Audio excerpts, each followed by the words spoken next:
Others to double check. Cait, we see you. There we go. They are. Hi. Hi, how are you? I love your Camryn, Cait, this is Shaun. Nice to meet you. Nice to meet you.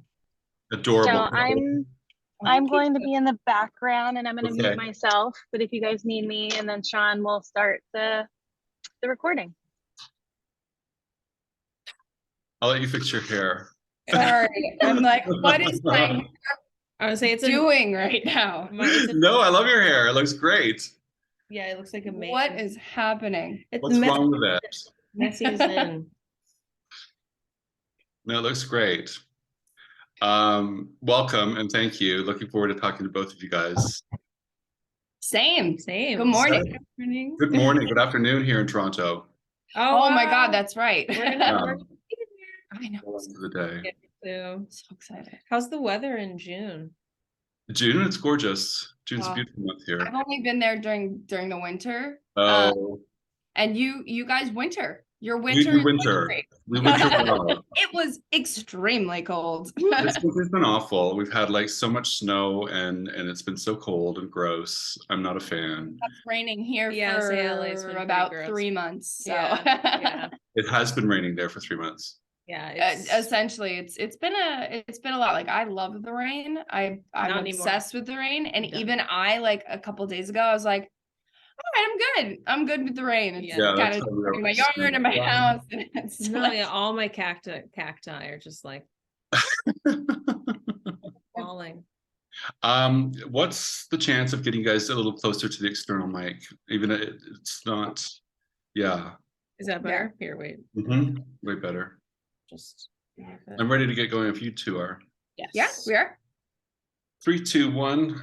And we are celebrating 50 years of The Young and the Restless on CBS. 2-time Emmy Award winner Camryn Grimes and the sublime songstress Cait Fairbanks join me now. They are the super couple Mariah and Tessa, or Taraya, as the fans call them. Welcome to the show. Nice to see you both.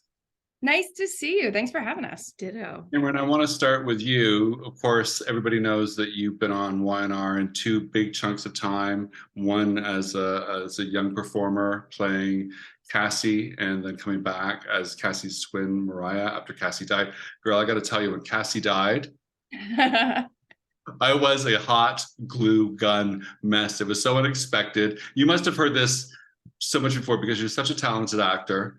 And as a child, you were a very talented actor, and you really knocked it out of the park. And sometimes we would joke, my friends and I, saying she's better than some of the adults. That is very kind of you.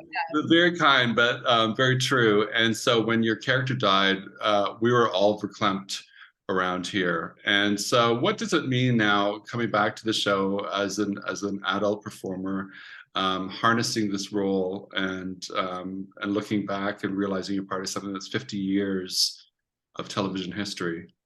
I mean, I've gotten this question with the 50th, quite a bit. It's if you had told me back then when Cassie died and I left the show that I would be back here celebrating my 25th, 26th year and then the show's 50th. I mean, I would have said you're joking. Like I would not have believed you. But it's incredible. It's kind of the 2 stories of my life, and I think YN&R and Cassie and Mariah. It's there's no me without Young and the Restless. At this point, our lives are intertwined, and my story mirrors and reflects and is inspired by and vice versa my story that I play on the show. So it's been an incredible journey both for my characters and myself. Cait, and congratulations to you, because I understand this week you are celebrating your 6th year. Oh, whoa. Did you not know that? No, I didn't know that. Let me inform you. This is this week. I did not know. That's crazy. I actually didn't know. I'm really bad with like dates and like my birthday. Happy anniversary. Hey, thank you. Yeah, wow. That's actually crazy. I think the past couple of years have felt like fast forward also, Mm. but motion like glacier slow. Like it's like kind of a crazy time warp. So I don't I think don't we have. understand how time works anymore. No, yeah, so I don't even, it's like the 6 years. I'm like, what does that mean? Like it's felt like 2 and 20 all at the same time, Yeah, you know? yeah. It's just like with COVID and everything, like we were Right. just such a tunnel of just work and then going home and work, Um, going home. So it was weird. So to hear that is just like kind of my mind is blown. You guys and the soap industry were faced with a conundrum, just speaking of COVID, when it happened, about how to deal with it, whether to write it in as part of the lives of the people in Genoa City, or to just pretend like that was not happening. And obviously it didn't happen. It was business as usual. Once you guys got back on the set and it was safe to go, the storylines were business as usual. How do you feel about that? Do you think COVID could have been written into a soap opera? Absolutely. I wanted it to. I now looking back, I know why we didn't, and I understand. For me, it would have been cool to tell as an actor, Mhm. but there were, as I saw shows that were coming back, so we were the third show in Los Angeles to come back, only the third, which was crazy.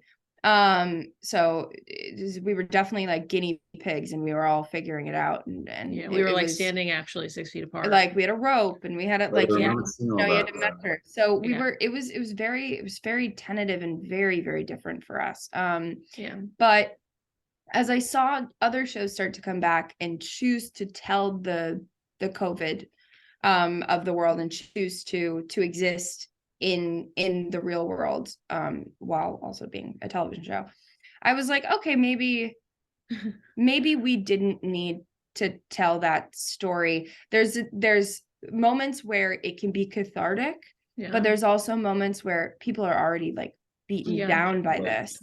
You want to go to escape. I know that's what I did. That's why I during watched the Y&R. pandemic. I watched movies that I watched a million times. I've been shows. I wanted an escape. I got really into reality television. Like I rewatched. Oh, you were already into reality television. But like, I was like, all right, every season of Love Island, all right, rewatch of Vanderpump Rules.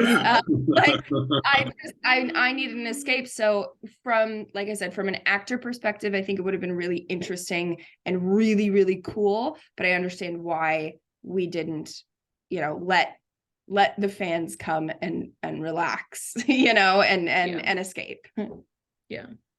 Do you want to add to that? You're echoing everything she said. Well, yeah, I think like again, like you'd mentioned this when you saw shows doing it. I was kind of like, oh, I don't want to think about this. Yeah, no. But when we were shooting it was such a crazy mind stretch. I think it was just so crazy because we were just existing in this world where this place didn't exist, like COVID didn't exist. And then we would put on our masks with like our full face of makeup, and then we would like in between scenes, and we would be far apart. Yeah, so it felt kinda... weird for us because we were like, well, why don't we just tell it?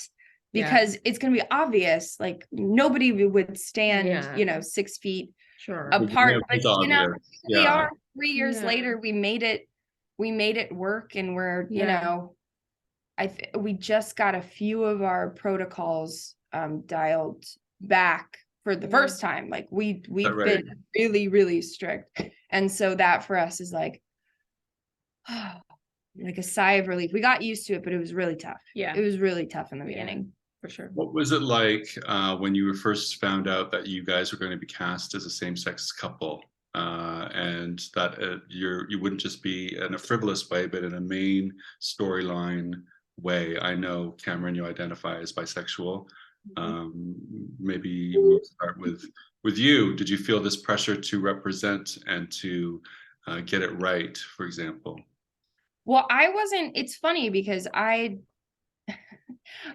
thought it was so, when I heard the rumor going around that they were going to be telling this story, and we didn't quite know who yet, I instantly knew it was going to be me. And that should have been like my first tipping point to be like, to be like, oh, maybe they're seeing something that like I hadn't seen. And it's so funny because like I've obviously like known that about myself for so long, but even somebody like me, you know, who grew up in Los Angeles and very progressive and, you know, very open-minded and forward-thinking. I think it just goes to show you how much representation does continue to matter, because I didn't even have the understanding or the language to be like, oh yeah, that's what I am.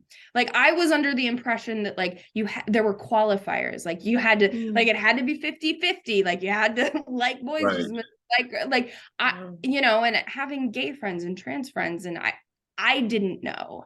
And so it was something I came to later, like, oh wait, if I just like both, that's fine. Like that's what I mean. Oh, well then, yeah, like I always have been like, that's what it was just a very simple thing for me. But So you discovered who you really were through kind the, of what I'm through hearing this you story, say. through this story. Like, it never was something Incredible. it was like, well, I've liked girls before, so this isn't like a far stretch for me, or like, you know, this isn't weird to me in any capacity. Not that it is for straight actors at all, but like, no, it helped me on my journey, and I think it was sort of the universe kind of like being like giving me like a nod and a wink, like hey. But it's a beautiful story, and I immediately took it seriously, as did Cait. We had, you know, I was the one who let her know she didn't know. Yeah, I didn't know. When I was cast, no one told me. And then you mentioned it during a scene, and I was like, oh, okay. Yeah. Mind shift, but whatever. I'm an actor. I think the most important thing for us was just having those conversations, knowing what we would want to see out of a romantic couple. And that just meant building our connection and us getting to know each other, and us, you know, trust. Yeah, trust. Yeah.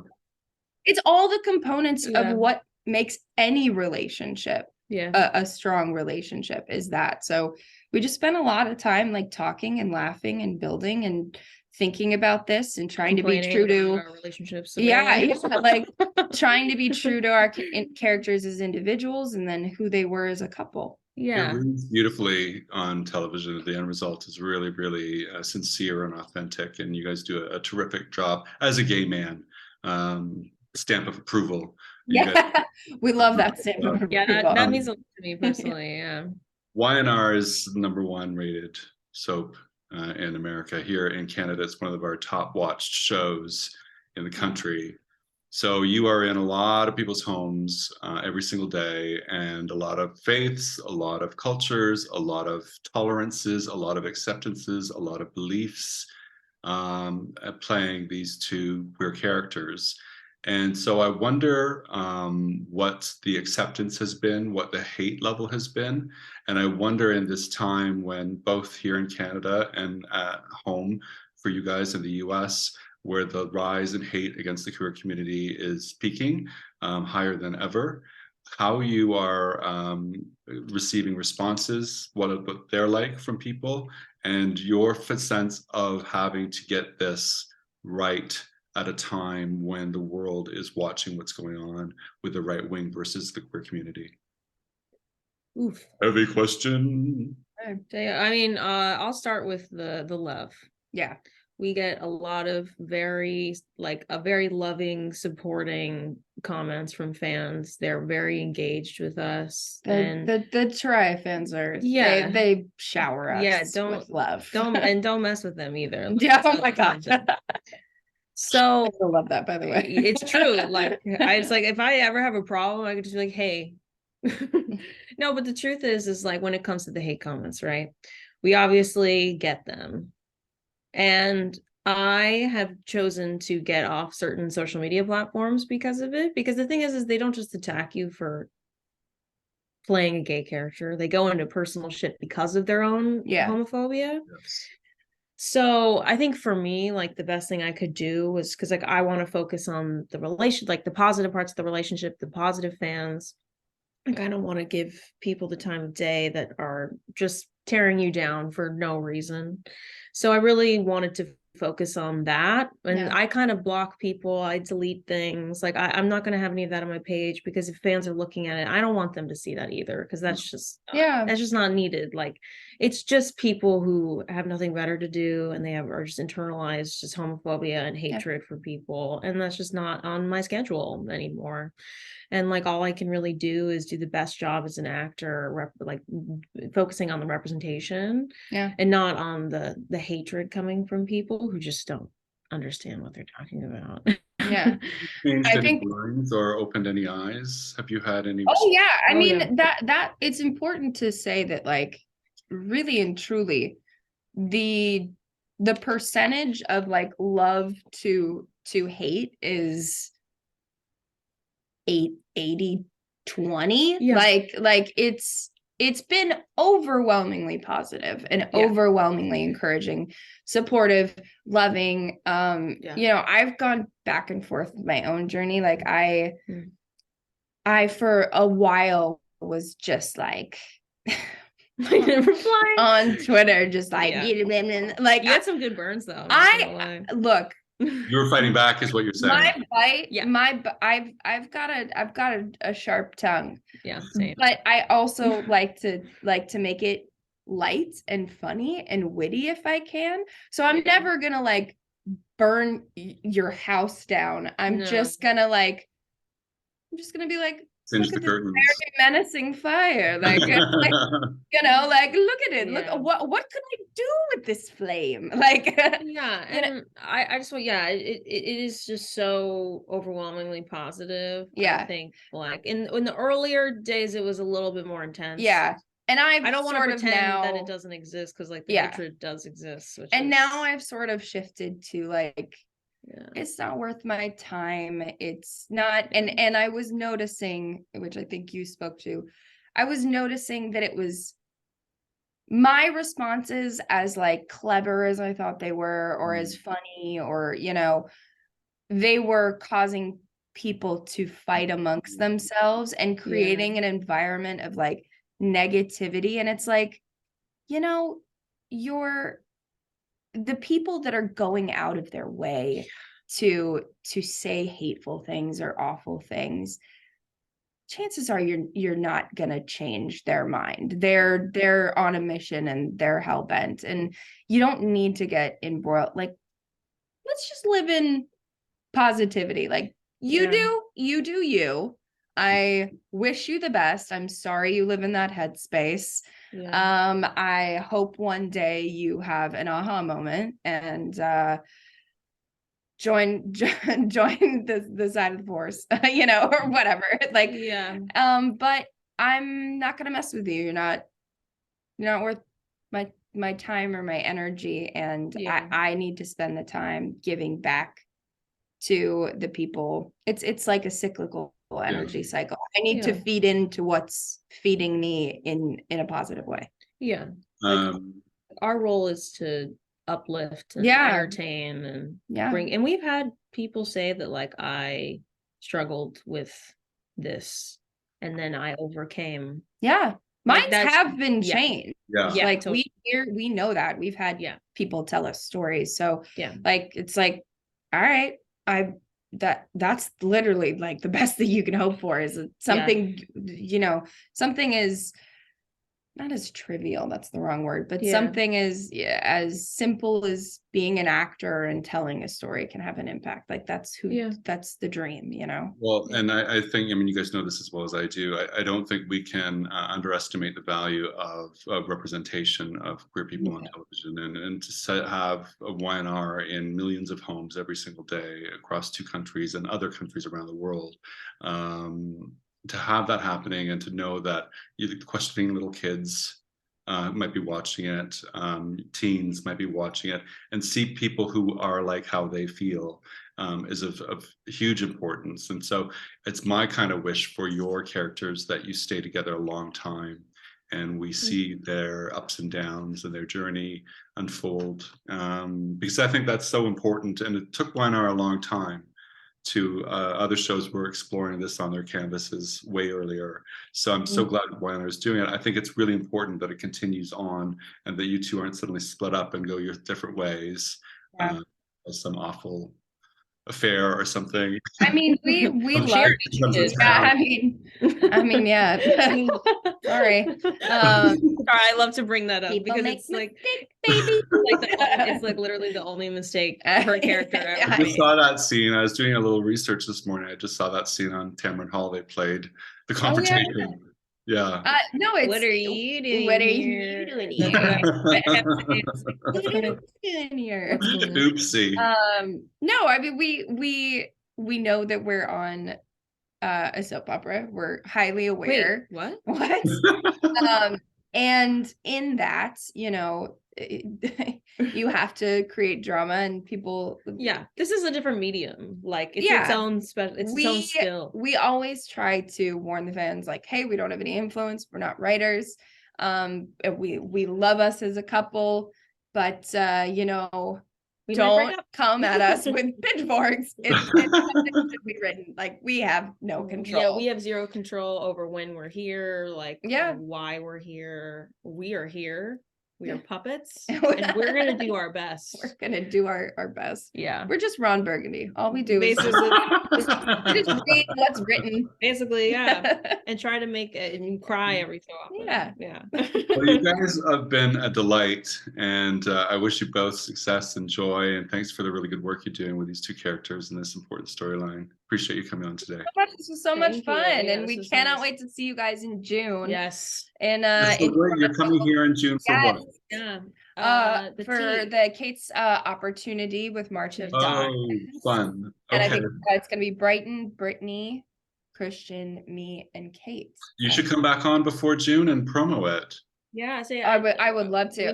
We need some Toronto. We, Rex. you know, it's Yeah, I'll been get word out a for long you. time since we have been able to meet and see everybody in person. So Yeah. highly looking forward. Okay, to maybe that. in May I'll reach out, or you reach Yeah. out. Yes. Yeah, we can reach out. We'll all reach out. Okay. I'll reach Thanks out. so much, guys. Have a great Bye. day. Yeah. Bye. Thank you Bye. so much. Do I leave? You leave? You leave now. I leave? Okay, bye. Bye. Thank you guys. Bye.